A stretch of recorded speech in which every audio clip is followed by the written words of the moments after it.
Mheshimiwa Dr. Palanjo. Mheshimiwa Naibu Spika, nakushukuru sana kwa hii nafasi.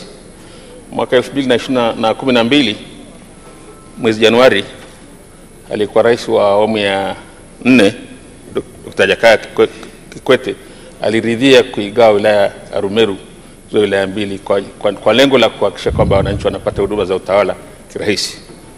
Je, serikali haioni sasa kwamba ni wakati mwafaka kutekeleza yale aliyosema Rais mstaafu? Asante sana. Mheshimiwa Waziri.